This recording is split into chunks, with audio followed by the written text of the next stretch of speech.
An adaptation of an anti-slavery novel by Anselmo Suarez y Romero, the Cuban film El Otro Francisco, The Other Francisco, treats its loaded subject in two very different ways.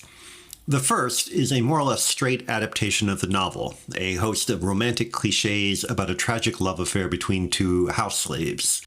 The second approach broadens the story's scope in a Marxist critique to include uglier matters ignored by the author. This double method enables director and co-writer Sergio Giral to highlight economic and political structures supporting slavery, thereby exposing the ideological limitations and self-deceptions of liberal humanism.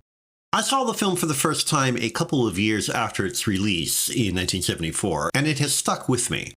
At the risk of sounding hopelessly bourgeois and callous, however, I've remembered it less for its powerful subject than because of the formal possibilities Giral's approach suggests. The film spares us very little. The slaves' conditions are horrendous, and their masters are insensitive brutes. It is one of the cleverer aspects of Giral's method, however, that he uses the novel's melodramatic overheating to engage viewers, even as he brings the temperature down to demonstrate the socioeconomic realities underpinning the horror. By exploiting easy outrage, and no doubt prurience, Giral can keep viewers interested when dealing with the tougher task of examining the rationale around slavery.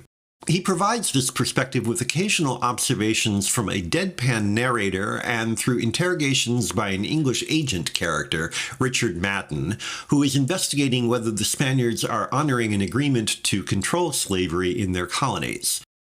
Madden's questions help to situate the liberal attitude historically. He does not ask out of humanist concern, but in sheer economic calculation.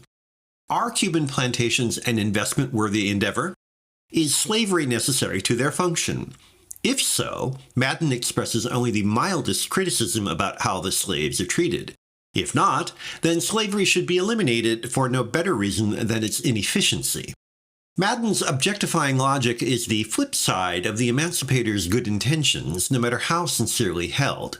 Suarez Romero is feted for creating a novel that argues against slavery, but the terms of it are emotional and fail to confront political reality. He even admits, in a faux interview, that a real slave would never behave as his character does. Rather than examining the causes of the situation, he offers a good cry. Since that sympathy cannot substitute for a comprehensive understanding, it turns slavery into an exercise in voluptuous self-pity. For all the brutalities and economic determinism, the film tries to end on an up note by depicting a slave rebellion, which we are told was one of countless others that led eventually to Cuban freedom. It is the film's weakest moment because the forced note of teleological liberation betrays its own calculation. If Suarez y Romero was blinded by his ideology, Giral and company clearly have their own blinkers.